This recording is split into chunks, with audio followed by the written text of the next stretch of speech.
हम मीनू झा प्रणाम करै छी सब मिथिलावासीके। आइ हम एकटा कोबरके गीत गाबि रहल छी। उम्मीद करै छी अहाँ सब जरूर पसंद करब। बहुत लोग कहबो केलखिन हँ कोबर गबै लए। नीक लागत अहाँ सब जहिना लाइक शेयर कऽ दै छियै तहिना कऽ देबै। धन्यवाद।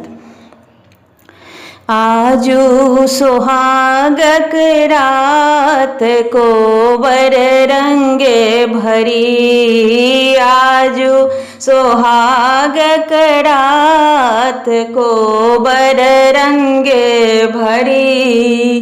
कहमां के सिया जनक दुलारी।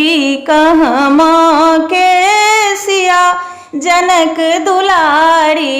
कहमां के राजकुमार कोबर रंगे भरी। कहमां के राजकुमार कोबर रंगे भरी। मिथिला के सिया जनक दुलारी। मिथिला के सिया जनक दुलारी। अवधपुर के राजकुमार कोबर रंगे भरी। अवधपुर के राजकुमार कोबर रंगे भरी। आजू सोहागक रात कोबर रंगे भरी। किनका के हाथ में सिर के मुकुटिया।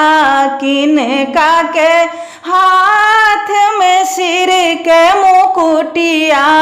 किनका के हाथ अही बात कोबर रंगे भरी। किनका के हाथ अही बात कोबर रंगे भरी।